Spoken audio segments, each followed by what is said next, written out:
have the likes of Kemi Badenoch and Suella Braverman really attacking, the election campaign that's happened and attacking the direction the party's been in. And so, yeah, this argument is already playing out. I mean, at the shadow cabinet meeting yesterday, Kemi Badenoch, by all accounts, really went for Rishi Sunak. To go through the pressures on the Prime Minister, Joe Mays, UK politics reporter at Bloomberg. Joe, good morning. Good morning.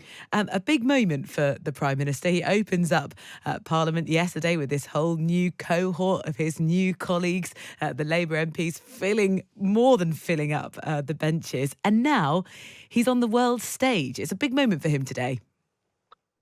Definitely goes your first NATO summit being in Washington, and then immediately thrust into having these meetings with world leaders, meeting President Biden, being there representing Britain on the world stage. Yeah, it's quite a kind of baptism of fire, so to speak, of being the Prime Minister. I'm sure he's thriving and really enjoying it. He's waited for so long to be in this position. He always talked about how he really hated being leader of the opposition because he couldn't do anything. Well, now he can, and what a start.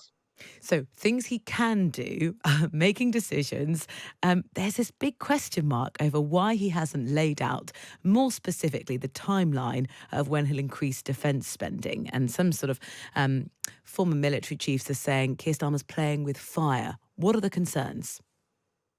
Yeah, this kind of emerged as the first real row that Starmer has faced. I mean, Labour in the election campaign said they would increase defence spending to 2.5% of GDP, but they didn't put a time frame on that, whereas Conservatives were pledging to do it by 2030. And Keir Starmer is sticking with that line now, but you have the military establishment of Britain saying, no, this isn't good enough. And we need to know now that the spending commitment will be hit by a certain time frame. Otherwise, it's too much of a delay. As you have people like Philip Ingram, the former colonel for British military intelligence, saying things like, the threat is now, it will take years to fix the army, our ammunition stocks and the RAF and Navy are depleted, and they need to be immediately helped. So, yeah, that's the pressure that Keir Starmer is facing. But for now, he sticks to the line, which is we need to have a strategic defence review, and only then can we decide when we'll hit that 2.5% spending target. And at the same time, he's calling on other members of NATO to raise their defence spending.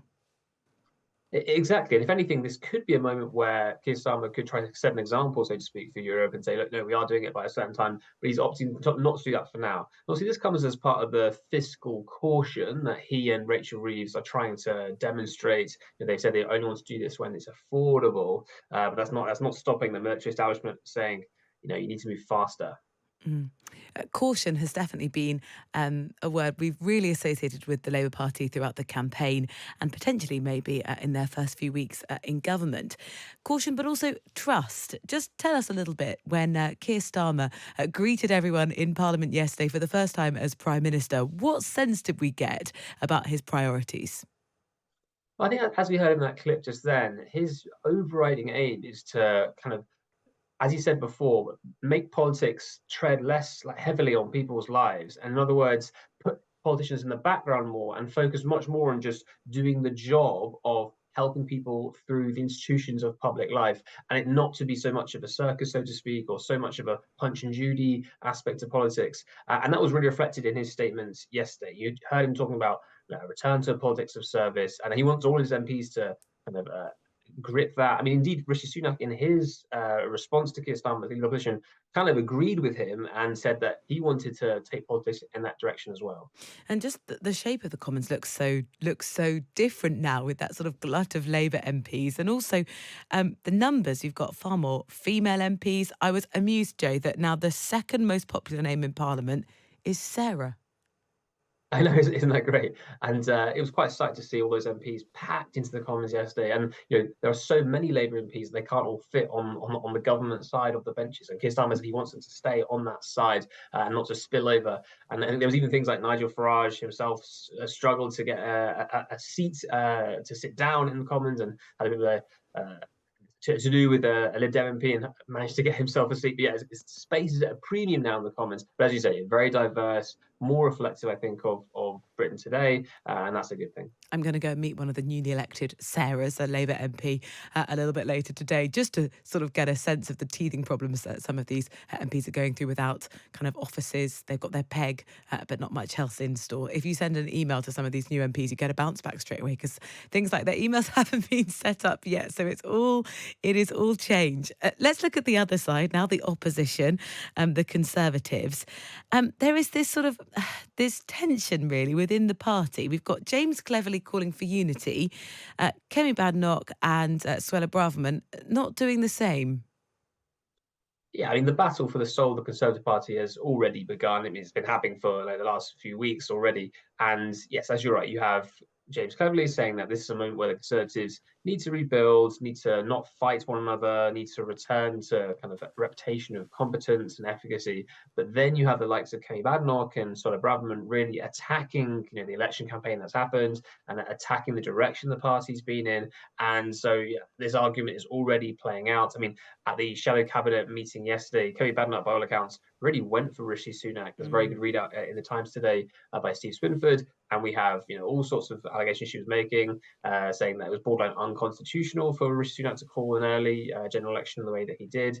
Yeah, really attacking his handling of the campaign, saying that many colleagues lost their seats because of how he conducts himself in the campaign, especially around the leading the D-Day celebrations early. So commemorations, sorry. So yeah, it's already the fight's begun. Yeah, she said the Tory shouldn't gloss over the scale of the defeat, and said that Suella Braverman, the former Home Secretary who made those sort of blistering comments earlier this week, was appearing to have a very public nervous breakdown. So no one's really got kind words for each other in the Conservative Party. So we'll see how that develops. Joe, thank you so much. Joe Mace, UK politics reporter at Bloomberg. Good morning to whoever this is on the text. The fixation with a 2.5% commitment to defence expenditure ignores the state of our armed forces inherited by the incoming Labour government. The Navy has fewer ships than at any time since the Tudors. The Army was last this small in the 18th century, and the Air Force has fewer frontline aircraft than it fielded in 1915. Another 0.5% will do little to compensate for the hollowing out of our armed forces by flag-waving Tories. Well, some of the comments in the Times this morning from, the people who I guess know most about this, military chiefs, intelligence officials. Philip Ingram, as Joe was saying, has said that the government was playing with fire because it will take years to fix the army, our ammunition stocks, get the RAF and the Navy ready. Well, I'm sure many more questions will be levelled at the Prime Minister about when that spending review will be concluded to find out to what extent they might boost spending on defence.